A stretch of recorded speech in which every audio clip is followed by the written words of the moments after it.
The Garhwal region of India is tucked up from where the Ganges hits the foothills of the Himalayas on up to Tibet. And it was the old trade route, and as a pilgrimage route it took about 3 months. And it's really interesting that the economy and spiritual life in that area are all tied together. So when the great reformers, Ram, Krishna, Sankaracharya, came through there and left their treasures, which we were literally in pursuit of, they were not only bringing spiritual rejuvenation, they were bringing economic rejuvenation. So you think that if a person walks along the yatra on the pilgrimage route, he actually feels more spiritual satisfaction? Spiritual satisfaction. I think that what I am getting here, and also the Shiv, the murti of Shiv, I can touch on Kedarnath, but no touching of Badrinath. I can I touch, and what I am feeling, I can't just explain you. Today, Jayanti, Mangala Kali, Bhadra Kali, Kapalni, Durga, Shimakanna, Sukanna, Sankanna, Garmeshu. We left Hardwar and we went on up the Ganges to Devprayag, where the Alaknanda and Bhagavati meet or you might say give birth to the Ganges. Then we'd go to Josimath, where we'd meet our guide, Shri Satpal Ji. There's where people take a bath and they clean themselves and then they go. Will I stand at the statue also?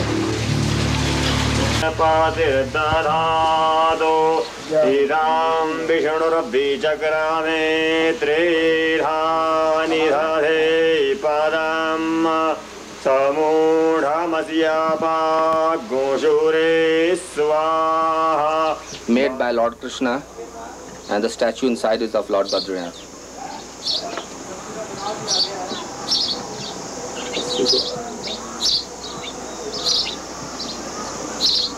You can't actually take the film inside.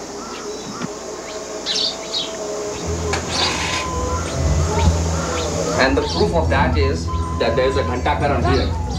And the Ghantakar is supposed to be Kshetrapal of Badrinath. He's supposed to be Kshetrapal, like a sentinel of Badrinath. So he being on the door means that this temple is dedicated to Lord Badrinath. He was a very evil man, but later on he changed his heart and he became a very great devotee.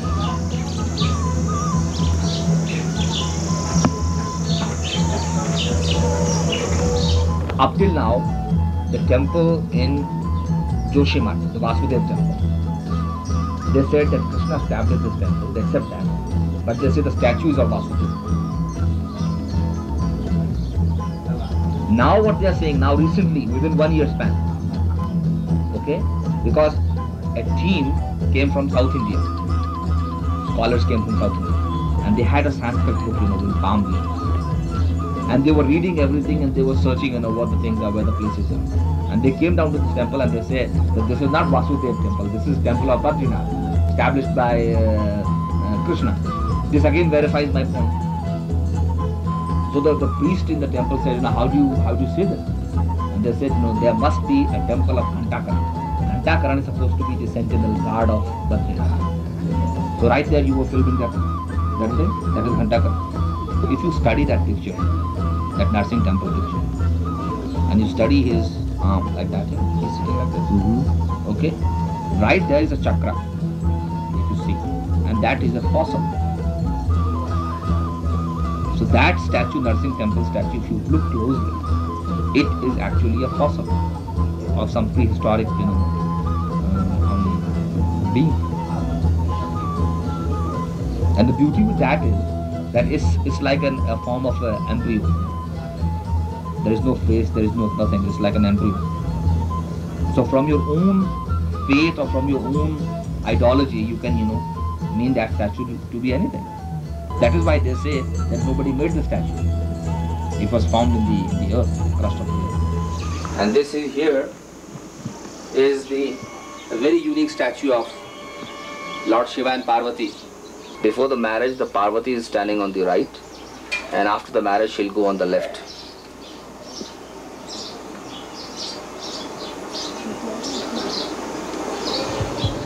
Acha?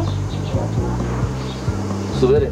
Quietly, you know, that there was fire in the temple and all that stuff. In the nursing temple. Like a miracle or something? Fire. Somebody with a fire? It's a very bad sign. Very inauspicious. That's what he was saying. Inauspicious according to the people there, you know, the locals. the fact that there was a fire there. Fire. There's two places. One in the nursing temple, one. And that signifies Bad days for India.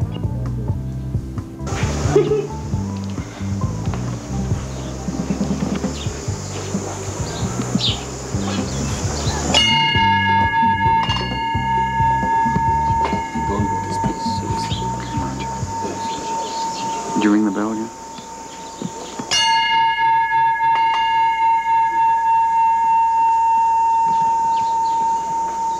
This caught fire, you know, there was a shed here, it caught fire. The door burned out completely. They got a new one here. How old is this, Maharaj? This is very old. I don't know the dates, you know. Approximately. I will have to do all the homework and then tell you. This will be about, I think, this will be pretty old. I think more than 3,000. This is the Shakti and that's the Shiva, that's the energy. Male and female energy. Which Maharaj? This is male and this female. Now you put this there and now you will go away, then the people will say.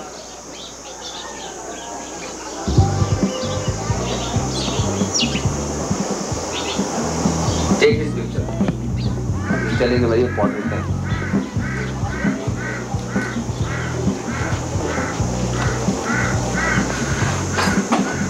The reason they stopped filming is, you know why? Tell me. I'll tell you. This is a Ganesh statue and the Ganesh is in a dancing pose. It is a very, very ancient tantric Ganesha picture. Nice.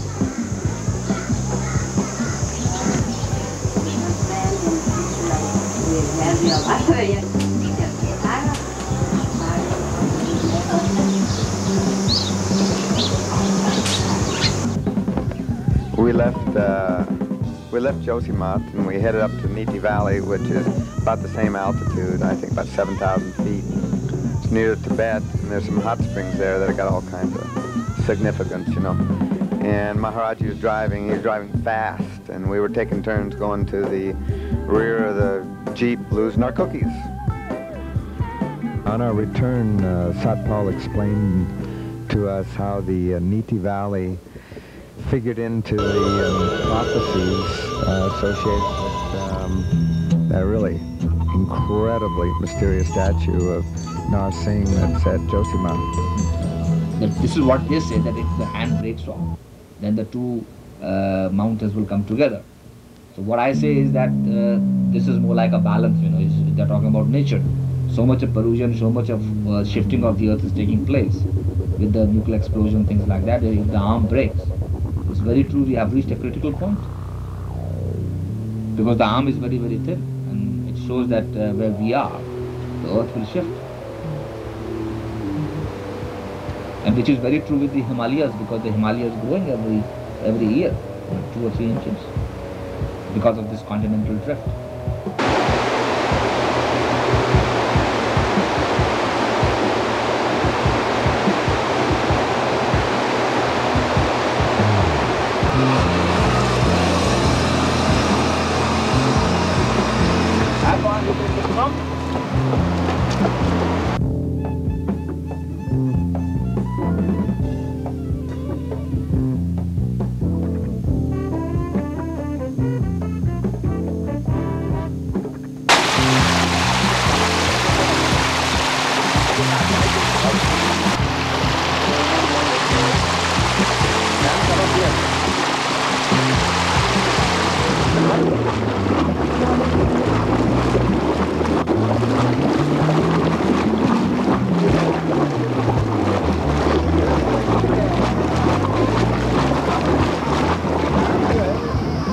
Today, I think. It's right this side. Around this. You mean if the earthquake cuts off the other Vajranath, the site will be near here, the new one? Yes. And the legend of the statue is that when that hand breaks off? Yes, that's true. Absolutely true. Is there also a legend that another one of those statues is creating itself somewhere? Yes, that's true. You can go and see it there and film it if you want. No, that's not Tapovan. Tapovan is here. Tapovan was a place where Parvati used to bathe. Shiva's consort.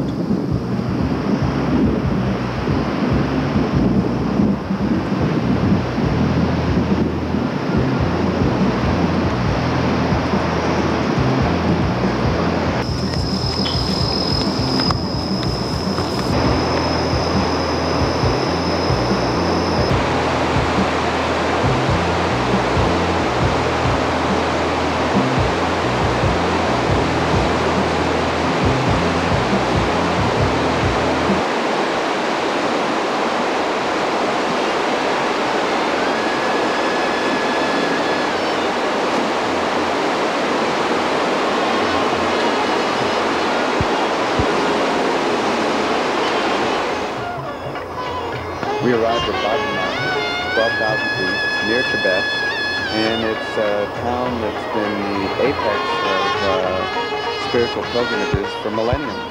And up until the deep road was built in the 60s, the war with China, it was traveled the same way as Ram was traveled, by foot, 3 months up this trail, or by Tibetan pilgrims. Now, Ram and Krishna and Sankaracharya have come along like great archaeologists to dig up the treasures of spiritual significance that are in these most holy sites. However, I discovered that once again, Shiva was in these mountains, testing our ability to distinguish between the totally irrelevant and that which is sacred. And this would be his place once again, for shortly after our visit, the entire town, priests, and all of their rituals removed themselves to Jyotirmach 5,000 feet below for the winter.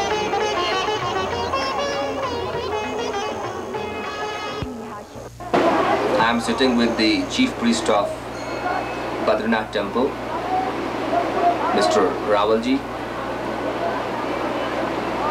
and he's the only person who's authorized to touch Lord Badrinath.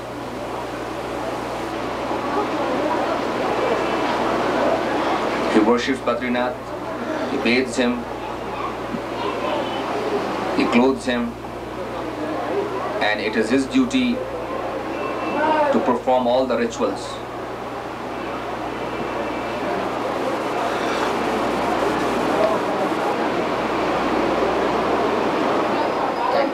It is a great honor to be in the inner chambers of Shri Ravalji and to receive his message. We are very moved and that he has given us his message, and he is not speaking for the Indian people, but he is showering his blessings onto the entire people of the world. And this is a very great shrine. Is on the roof of the world. We are on the top of the world, and all the peaks are covered with snow.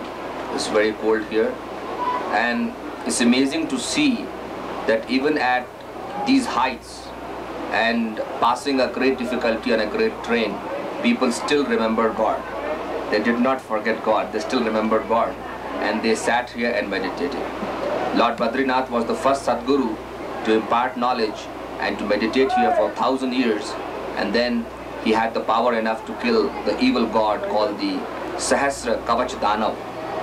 So the Nar and the Narayan, the man and God, both meditated here. We are sitting on the Narayan Parvat. Next to us is the Nar Parvat, and later on in the Dwapar Yuga, Narayan and Nar incarnated as Arjuna and Krishna.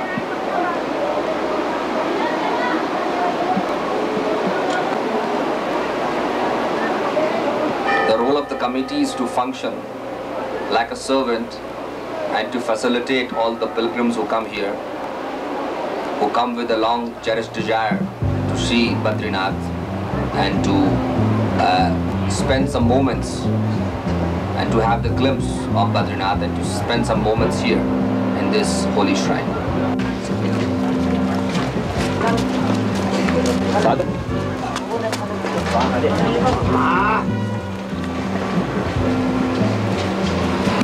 Is this it, Maharaj? This is it. They have been doing all this.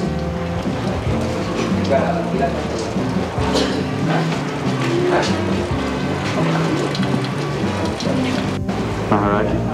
This is the Dharamshala of Manav Utthana Seva Samiti, and these are the premies who have worked day and night to construct this Dharamshala, and it's a wonderful achievement in stone and sand and cement, isn't it? Yes, it is, Maharaj. They have been working here.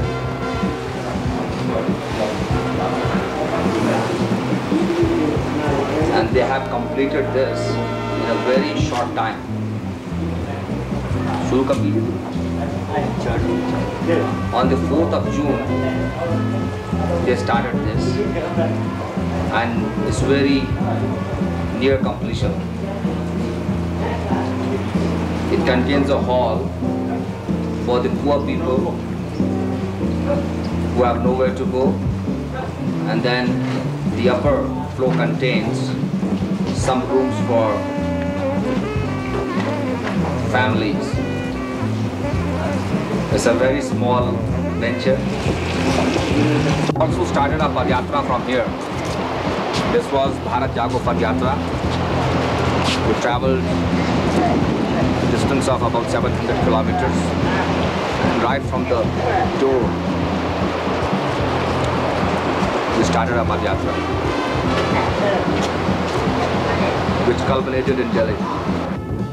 Padyatra means a march, and we started this Bharat Jago Padyatra from Badrinath because we believe that the great spiritual thoughts, they descend down on people. And just like the river Ganges, which represents purity and love and ancient culture, it flows from Badrinath to the plains.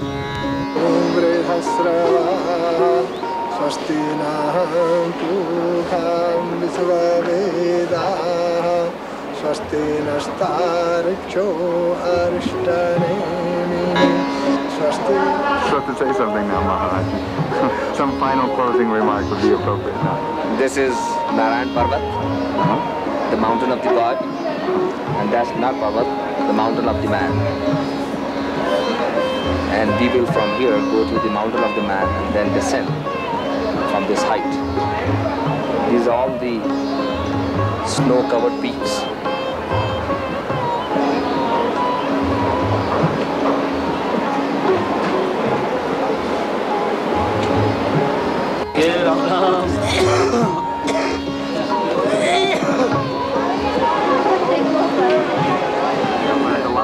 Yes. It touches your skin and it rattles you and shakes you. It's been a nice test of discrimination once again. No, I think it's like a test of your stamina, isn't it? That too, the spiritual stamina you have, or the strength you have, the physical everything. Psychological. Definitely, Maharaj. It's stretched to the last end, isn't it? Yes, Maharaj. You going on down that way? Yes, sir. Okay. This river is the river of knowledge. That rock is called Bahashila, and right underneath that, Jagadguru Shankaracharya found the statue of Lord Badrinath. He picked it up and established it in the shrine, in the main temple. Is there any This was 2040 years ago. Before ascending Lokpal, we returned ourselves to Josimath because we wanted to see that temple complex of Shankaracharya's mission, which still exists there. And we went in this cave, and the Shivaling that was his personal Shivaling, was incredible, translucent stone Shivaling, about, again, 20 fingers high. They're all about the same height. Sort of representing very clearly the transformation of this symbol into the image of higher consciousness. It's all there, just as it is up and down this entire pilgrimage area. These incredible objects where any place else would have long since been a museum. Stuff sitting out in Shankaracharya's stuff just sitting out there in the rain and the wind and the erosion, still right there from his time. And we're at the Kampa, Maharaji.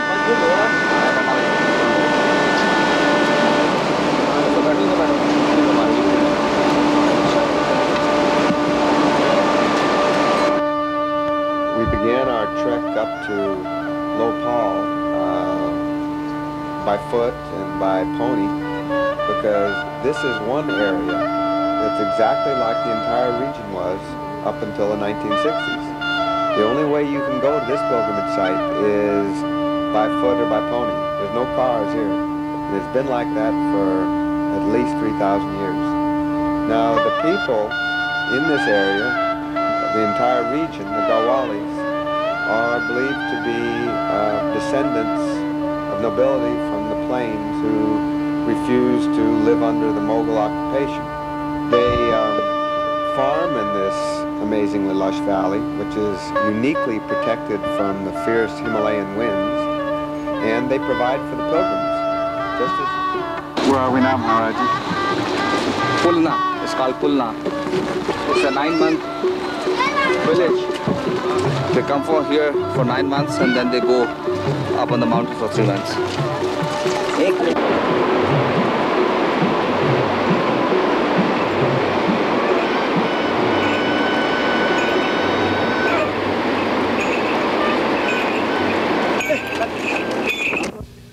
Here we are. This is the summit of Lokpal.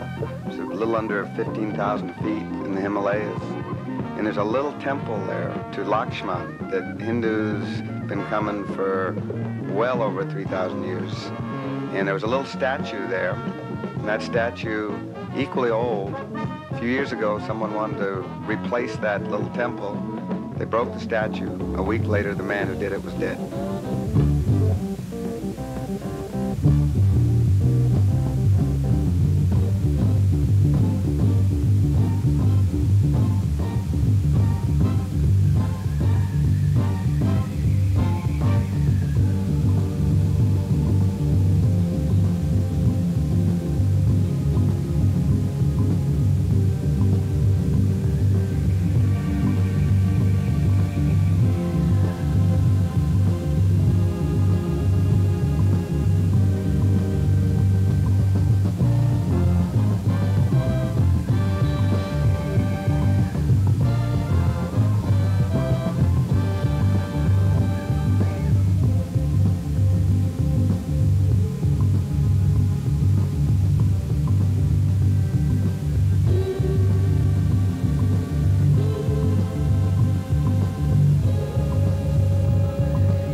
We are now at the top of the mountain at the site of a temple that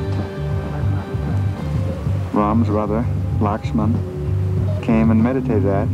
And there is a temple here more than 3,000 years old, perhaps founded by him, at least dedicated to him. Now we're at more than 14,000 feet. And this temple is being renovated by Shri Satpal Ji. Maharaji, are these stones of the original ancient age, or is the entire structure? The temple is really very, very old.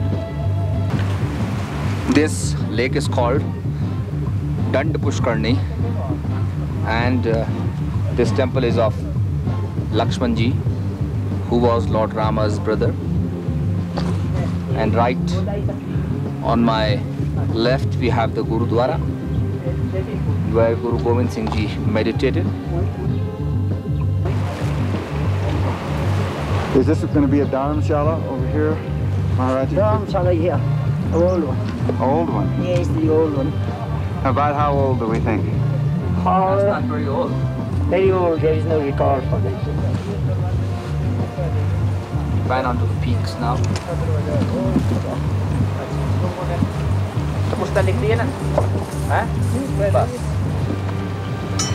Maharaji, are you dedicating the temple now?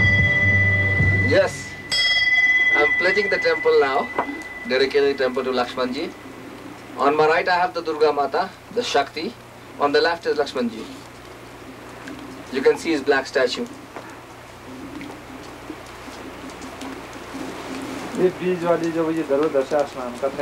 So construction will start after this. They've taken measurements for the renovation of this ancient site.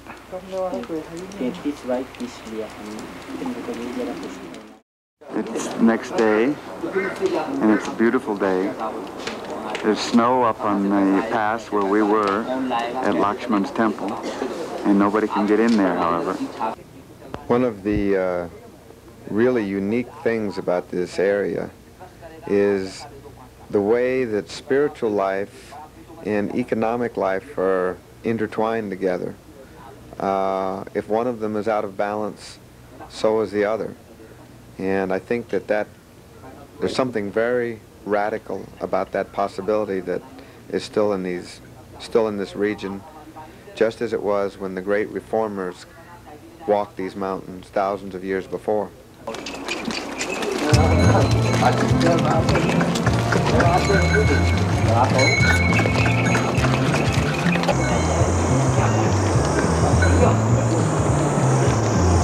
And Maharaji is riding a pony down. Last night, one of them is bucking with all of our equipment off. Last night we came down at night, very cold, raining, but our ponies ran away, so Shri Satpal Ji is, we're going down by foot. What is this place, Maharaji? Is it in the Ramayana? This is all in the Mahabharata. A very historical place.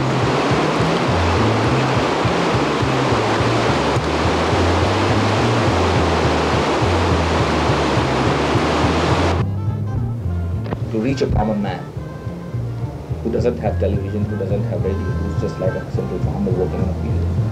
To reach that common man, to be on his level, to understand his difficulties, you can't simply see a survey an area by helicopter and say, no, we have to move forward. You can't do that. Temple of Gopeshwar, Temple of Shiva, and this is the place where he became the milk bed. This is the story of Mahabharata, and this temple is dedicated to Shiva, and it's one of the finest buildings of this Uttarakhand. The whole temple is coming down, is crumbling down, and people have to renovate it. Are there any plans to reconstruct it, Maha? Not me. Not you. Somebody else maybe. Maybe archaeological department.